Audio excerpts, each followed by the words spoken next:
Hello, everyone, and welcome to Behind Closed Doors, a show where we go beyond headlines and unravel the real conversations and experiences and real lives behind people shaping the world. I am your host, Maurice Ogu. Today, we will be discussing one of the most powerful events and forces shaping the modern society, the technology. From the early days of software development to the rise of artificial intelligence, we will examine how tech has evolved, the impact it has been giving our daily lives, the opportunities it creates, and the concerns many people have about the future. Discussing that with me today is our tech expert, Tosita Ifedibo, who will be sharing his thoughts, experiences, and professional insights on the past, present, and the future of technology, with special focus on AI and software development. Tosita, welcome to Behind Closed Doors. Thank you. So far, I just mentioned Stefan, that's my name. And the tech industry, my journey so far, we have been around. I started a journey in tech as a student. That's far back then, 2002. And so far, it kept growing. And until I worked in some companies before we founded the Nexel School of Information Technology and Management. Prior to this, we were managing Nexel Systems Technologies Limited, which actually was the parent company, the Nexel School of Information Technology and Management. And so far, we have also come into other industries, things like we also founded some other companies like Bricks Resources and Technologies Limited and also Sabot Systems. These are actually tech, manufacturing, shipping, exports, and also production, software development. And then the Nexel School of Information Technology, which is actually the school training some of our tech enthusiasts. So that's actually so far. So currently, here is Nexel School of Information Technology and Management. So thank you. Okay, thank you very much. You have told us the history, how you have gone so far. But is there any specific area where you could say this is what inspired you into the world of information technology and software development? You're beautiful. Yeah, of course. My original plan as a young boy growing up was actually not really becoming a software, a computer, whatever. My original idea was becoming an aeronautic engineer. Fortunately, in Nigeria, when we were seeking admission, there was no school offering such course. And eventually, along the line, I got information that the then next Lekede Polytechnic, that Federal Polytechnic Lekede, was introducing computer science. So just to hold on before I go in get another school that will be offering aeronautic engineering. So I switched and said, let me start with that computer science because I read some things about computer and somehow loved it. So while there, I also was preparing to go to then my school, Futo, before along the line, I fell in love with the course and I said I'm not going to leave the course. And so many things came. Then one of it became kind of something inspires me because I watch a lot of movies, see what they do, and see tech guys coming up, and I was so fascinated to join such group, and that was actually how I got so motivated into that course. And so far so good. It has been so a blessing. has been a good journey. Delving and remaining there. So far, I've worked as a junior software developer. I've worked as a junior analyst, and then becoming senior software developer, and then founding a company. So it has been a very smooth point. Okay. So, yes. What are the major changes can you say you have seen the world of software development? I mean, can you say 10 years, 20 years, 30 years back, and what we have today? A lot. Tech industry started like locomotive. Instead of locomotive, say then it was more or less like we having zeros and ones, and then all of a sudden we started came into machine learning. Actually, when we say machine learning, it's not what we have today. It's machine learning. We actually call it machine language. And then we have what we call the money. And then we now get into high-level languages. So you start hearing some of you hear Java, you hear PHP, you hear so many of them C++, C#. Okay, these are actually high-level languages. In fact, we started with very high-level languages that are no more in practice, like basic programming.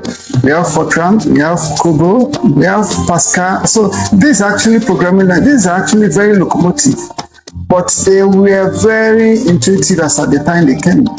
But today we have high-level languages that can go very far. So we hear about Python, we hear PHP, and so many other ones, which actually helps in what we have today in the tech industry. Like when you talk about AI and the rest of them. So these are actually the softwares that help us delve into that. So we'll definitely have maybe details, like if time can permit, go into details about that. Yeah, we will talk about AI. You mentioned AI. We'll talk about AI in a moment. Well, let me just ask you, there has been a lot of debates going on regarding what is the usefulness of technology in our world today. From your own point of view, what can you really say? Has technology helped humanity, or has it just created more and more problems for us? There's nothing that comes into this world that is purely good or purely bad. Technology has been a blessing.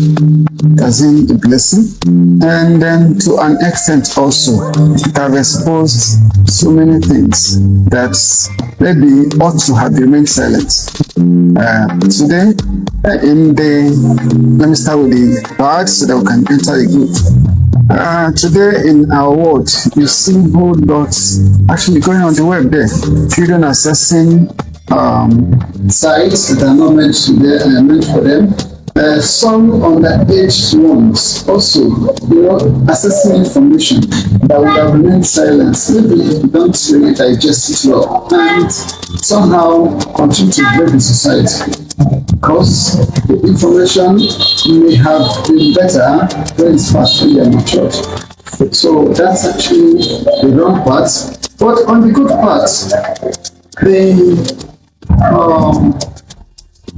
tech generally has been blessed to the world. Because I remember back then, when to communicate with someone who is outside the country, we actually have to go and get a card, NITEL card, stand on queue. Sometimes you might not even be able to make a call that very day, and then you have to go back and come back. But today, in the comfort of your home, the comfort of anywhere, you can actually make call through any means. And then, not just that alone, we look at then when we were in school to actually access the internet. We have to go to cafes. Yes. And sometimes as students, to save money, we book online browser. So where we actually spend the whole time because we don't have devices, and then to access the web was actually like enrichment stuff. In fact, it's not even fun. So these are some of the problems solved by the introduction of today's tech. So in today's tech, we have all these as advantage and so many more. So that's actually really keeping there on the devices and the rest of it. I understood the part where technology has really helped us. We can sit in the comfort of our rooms and make calls, and but do think, as some people have argued, that we are too dependent on technology. Do you think technology is just eating up our lives every day? In Africa particularly, especially our country, Nigeria, we are actually overdoing things. Yes, on the wrong side. In tech, it's not meant to consume us, but tech is consuming the uninformed. For us that are actually in the training industry, we tend to help our young ones to understand these basic things. If we over-depend in tech, especially AI, you will grow to find out that in 10 years' time, you lose your thinking system. So, coding, programming is meant to develop your brain and not diminish it. And over-reliance on some tech-related or tech-improved devices, systems have actually eaten so much into the society, into our young ones community. I remember when we were growing up, if you ask a young boy, 2 plus 2, you answer it quickly. Answer 2 plus 2 plus 6 plus minus 18, you answer it quickly. 2 divided by 5, you answer it even negative, and so many. But today, ask a young boy, 15 divided by 3 minus 2. We'll tell you wait. Because you want to use phone or use calculator. In fact, calculator is also gone. So mobile phone. So you use mobile phone. So you find out that the thinking system is depreciating. Our value system is going down. So what we actually value now is more of what you see on the web than what the society produces. And at the end of the day, we find ourselves going into the next things create that the society kills so many things. Tech in society, or the wrong use of tech in society kills so many things. So that's actually the wrong part. But on the good, that's the good right. Okay, thank you. You mentioned AI quite a good number of times. Now let's talk about viewers who need to understand what is AI. It's simple one. The word AI simply means artificial intelligence. So when you say artificial, it means it does not originate from you. So when you say artificial, it simply means someone has the knowledge somewhere, and this is using the knowledge from somewhere. So it's not really the original knowledge. So, and that's the reason why most times people allow, they only say AI, people rely. So AI simply means artificial intelligence, which means a human intelligence transferred to machine to act. Now, because that machine has the capacity of translating information within seconds and then keeping it correct and consistent, so many people now over-rely on that as being correct. Now, human thinks faster, thinks cheaper, thinks logical. But these devices, this AI is human fed. It's what you feed. Sometimes it could be wrong. If you are not ingenuine enough to actually know or pick where it's giving you errors, you might also have what we call garbage in, garbage out. Taking in, okay, whatever it gives, and based on what someone else has fed it. So that's AI. That's why it has become so one of the most topics that's mostly discussed globally today. Yes, AI, of course, came and is actually coming. What AI actually came into existence a long while from 1950. And 1954, it was going to remain what it is today. And all this while, continue to grow.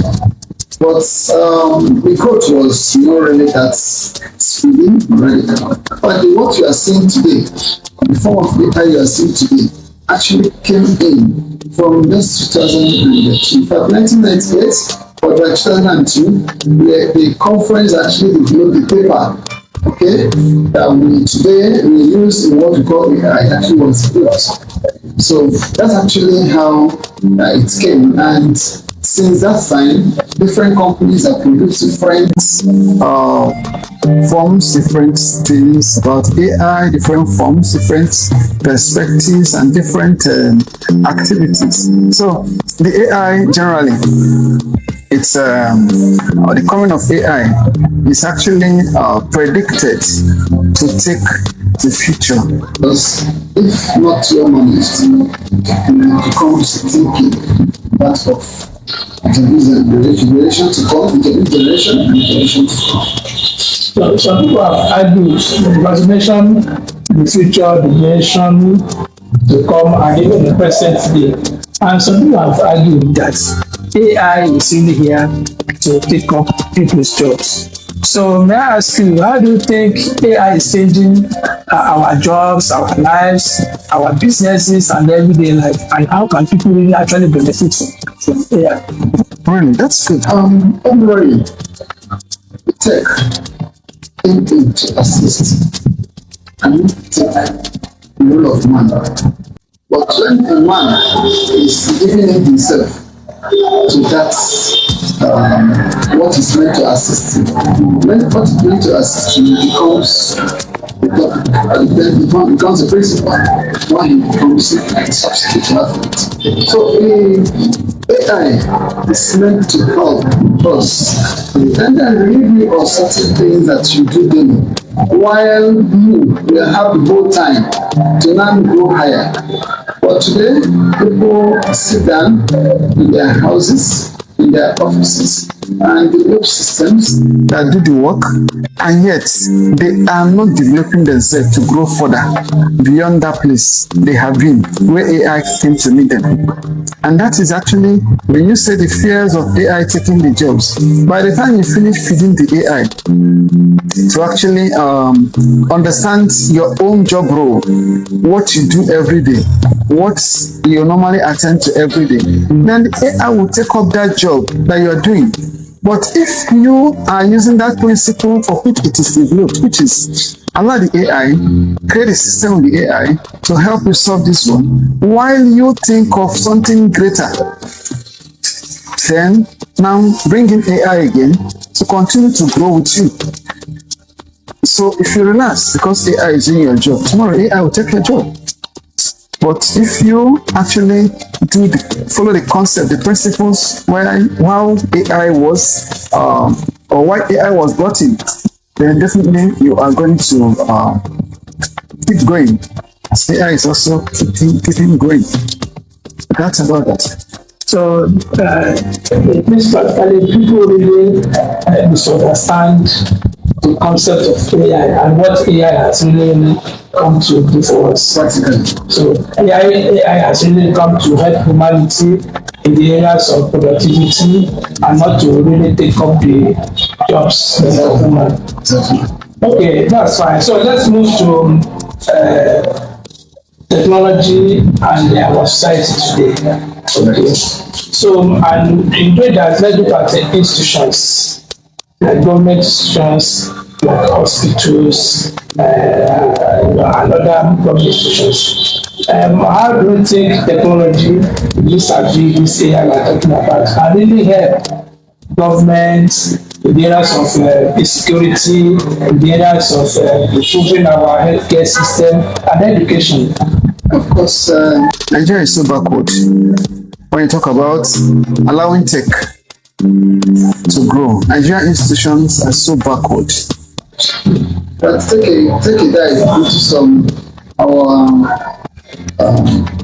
institutions, public institutions, their websites. We understand that some of them have not updated their websites since 2015. And how do these people to what is happening today? See, the tech is meant to help our productivity to improve. Unfortunately, our institutions, but what is driving tech in Nigeria is private companies, private institutions, and not public institutions. The hospital, for instance, the tech, simply look at, it's actually some people in Nigeria. So it's not really about our brain development in Nigeria. It's about the government helping these institutions to grow. It's a Nigerian that actually developed some of things you're actually hearing about. Look at health. A Nigerian in UK developed a system, a tech to actually help in surgery. So you don't need to cut somebody to actually remove a hernia and appendicitis. You actually don't need to cut. You can actually simply just target the head and kill through just this simulated system. So we have Nigerians playing, very good roles outside the country, doing very well. For Nigeria institutions, Nigeria federal or state-managed institutions are actually a mess when you talk about this. The money, whatever that may be there, but it is poorly managed. Okay, let's talk about social media. Do you think social media is shaping negatively and the way people think, especially the young people? Maybe they are consuming technology the wrong way through social media. Social media is, I would say, it was meant to be a good thing in Nigeria, but frankly, it is damaging more. So there have been this debate around regulating social media. What's your take on that? Yes, that's actually the best way. If government can regulate what goes in, then we can actually be sure of what comes out. Unfortunately, the ones who are actually thinking of regulating, they are not really regulating it per se, rather they are intimidating. When you regulate, we have countries who are actually, far above Nigeria when you talk about in Africa, when you talk about tech. And these people, they are not bad. In fact, even if there is, but you can record less than 30 or 40%. But in Nigeria, you see that, social media is actually causing a greater percentage of problems, evil, and destructions that we are seeing today. We talk about insecurity once we talk about earlier. See, social media, a lot of our people, young ones, if someone wants to go out, he's actually telling people on social media, now I am going to so place, it's just 2 hours from here, I'm going to be there, and my coming back is in the next 2 hours. Now, what is he saying? He's actually telling the enemy behind that he's not going to be around in the next 2-3 hours. So, what does that mean? They can actually target whatever they want. Now, you're also telling people where you're going. So, the enemy also could target you. And because he knows where you're going, and he knows where you're going to get there. So, you see the wrong use of social media. I saw a woman sometime, she was advocating the other way around, but because it happened to her, she was preparing the son to school, and what she gives the son, how she talks, what they do, and then only to have to find out that her son was adopted in the school, because those things that she says to the school, and what that actually happens in their house, everybody knows. So the enemy studies our movements up and down. I was able to target and I got the son. Fortunately, the son was recovered, but what if not recovered? So she was now advised. So imagine such a situation. So we are using social media in Nigeria so wrongly. So So can we also apply that to the use of AI? These days you can generate tons of images and videos of people of anything and label it anything we like. So can we also apply? Can we also say that government should also come in and regulate the way we use AI, yeah, or we just allow AI as a free flow market and then one does whatever they like? AI of today actually just tricked the world. So all over the world, the regulation of AI has not really been effective, but it could if more effort is added. So definitely, the country needs, Nigeria particularly, needs to regulate AI. Otherwise, in very few years to come, a lot of damages will actually happen, both in the private, in the family, in the government, on the use of AI. So AI needs to be regulated, seriously regulated.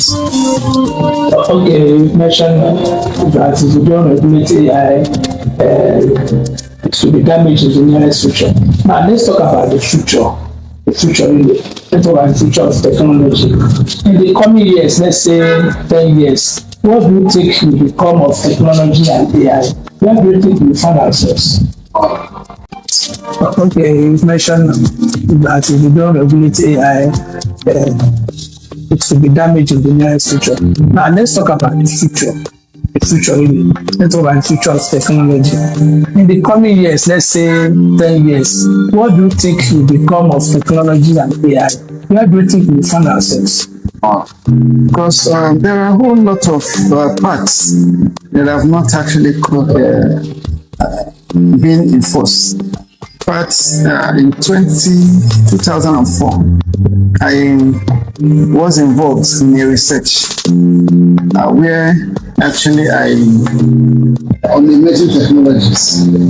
And some of the things then that was in that book, in fact, I stumbled upon that book, I think a few years ago, about 3-4 years ago, and I was like, wow, so we have a whole lot. So the AI was part of those technologies, emerging technologies at that time. And there is also the ones that have not come. And they are actually here, but they are not yet solely enforced. So could you give us an example of those emerging technologies we should be looking at for the nearest future? We have what we call neurology. Yes, it's actually having neurons. AI or part of AI called deep learning. Okay, that is going into that. Now, first we have what we call neurons. Okay, now this actually human neurons are wired a lot of information signals. So this actually is to help, about thinking. Now the human or AI neurons are to store millions of data, millions, not even just millions of data, and process them within just a couple of seconds. And this is definitely still coming. Now we also have AI in health, not even just tech in the health generally. We have not, that actually have not been used, or it's not really in practice in the country. So some countries like Swiss, Sweden, they are already employing this. I'm not mentioning US, but US, when you talk about US, they are like, where the whole thing is actually happening. And China as well. These are actually people who are continually investing in research, tech research. So there are whole lots that is still coming.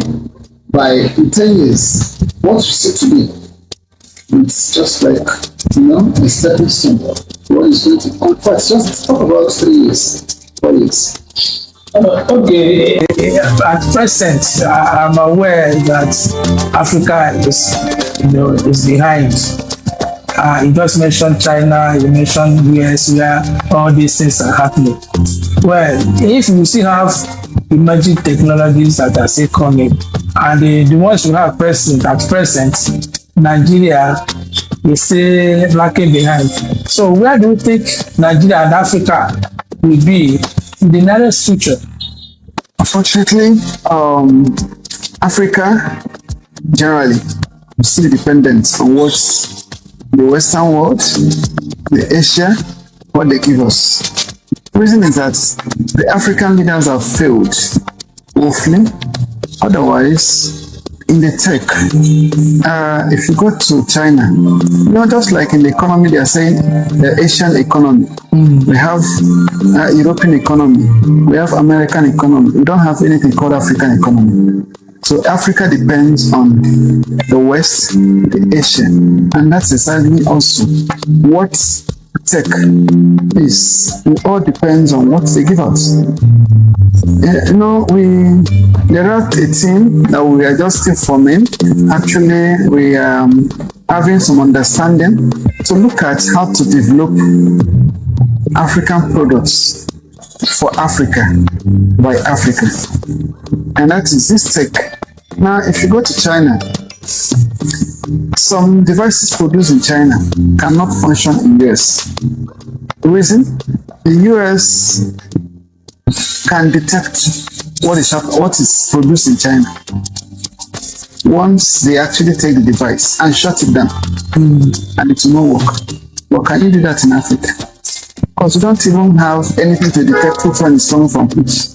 So we don't even have our own. So we want to think of how do we start African development, African tech development. That's exactly the only thing that will make Africa independent of generally what the world outside is. So now, what do you think is actually slowing down this destination and having our own thing, that's African technology? What is actually slowing us down? Is it government policy? Is it willpower? I don't think it's brain though, because we have the brain. So what do you think is actually slowing us down in Nigeria and Africa? It's political, very political. Very, very political.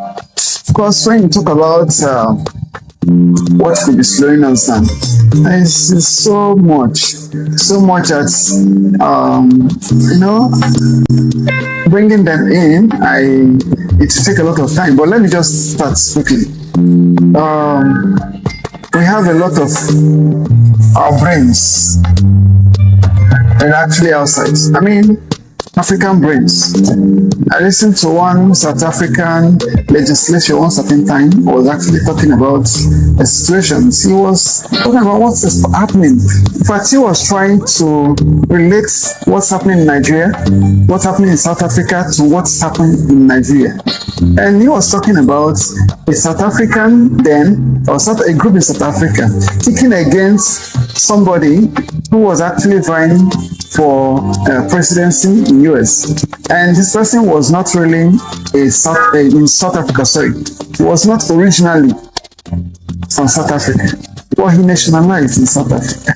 This person grew up in South Africa, went to school in South Africa, and served everything in South Africa, and none want to come out. And someone was telling that this is we should go to his country, that students think of leaving South Africa. Now, this is a brain developed in South Africa and in South Africa. And he was talking about that he was relating to Nigeria. That Nigeria does not value the brains. They value the quota system, and the quota system is still in Nigeria. So now, the tech are the ones who are good. When they look at the job system, they want someone who is good, just good, to come and serve someone who doesn't know anything, who don't even know left from the right. So when you bring policies, when you bring this person doesn't understand it, simply stay in the office and cancel the OT, and you want him to continue.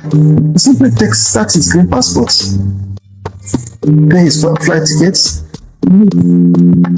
So now these things discourage this growth you're talking about. Now you talk about, so that's in Nigeria and some other African, then also the West also influences that a lot. Now we are talking about economy. Our economy is in shambles because we have people who don't even understand what it means to even manage economy, to be managing that economy. And at the end of the day, what happens? The economy drains or goes down. That's exactly what's happening in tech. The ones who should be there to take care of this are actually not the ones that, at the end of the day, what they bring out is not enough to grow what we have indigenously. Okay, thank you very much. Let's take a break. By the time we come back, I'll be asking you what skills do you think young Africans, young Nigerians and young Africans should be learning to remain relevant in the future. We'll be right back. Thank you. Welcome back. This is Behind Closed Doors. Today we are discussing tech. Before we went on break, we were discussing about technology, Africa, young people, and Nigeria. So, Osita, we were saying that looking at the future of technology, what skills do you think young people should learn to remain relevant in the future? Thank you. Yeah, of course, in today's tech world, we have a couple of skills which the young ones definitely should be looking into. We have the major one should be software development. Okay, software development. What today we talk about web, talk about a device, okay, like we talk about some operating systems and the rest of them. So we mostly talk about software development, software engineering. Then we talk about cyber security. Now, of course, data is growing. A lot of people are going into the web, going into the tech, some with good intentions and some bad intentions. So cyber security is a very good prospect for that. Then we look at, now we talk about AI. Yeah, AI is shaping the world. So, and there is no bad part to the AI. I mean, going into AI. So it's a very good prospect. Then we also talk about data science, data analytics. Of course, there's a lot of data is produced today over the web, over the use of the internet and the rest of them. So it's a very good prospect. We have a couple of them. We have mobile device, mobile management. We have automation engineering. We have cloud computing. So these are actually lots of areas that today, when young ones actually come around, to encourage them, because this is things that you can never go wrong with. By the next 20 years, they are still in use because they will still be very useful. Okay, this is a follow-up question. I know we have a lot of young people watching us right now. What advice do you have for young people who want to learn tech? Of course, firstly is the zeal. You know, a lot of people come into tech to come and try out, and not really because that they are convinced that this is what they want to do. So the first thing is that conviction that I just want to do this. So what we actually encourage them to do is, first of all, get convinced that you want to do this, and then you come in. When you come in, don't actually look at what you gain first. That's what kills a lot of people. Look at what you want to take out. And what you want to take out or take into you will then invariably project you to the world. We have moved on our strengths that today they are doing so well, or graduate students, they are doing so well outside there because they listen to this. And some who didn't take it actually ended somewhere and some shifted career, but majority actually in practice and they are all doing very well. Okay, finally, how optimistic are you with the future of technology? For the past 24 years, I have not changed career. I have not changed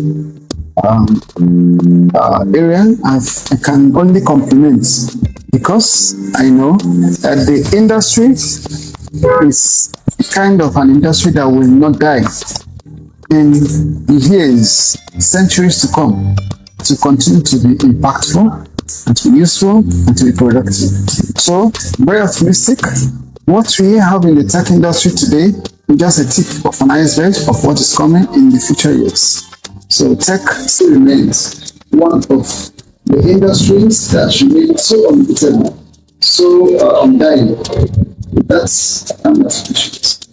So, where can we find your social media and whatever? Where can we find? Oh, okay.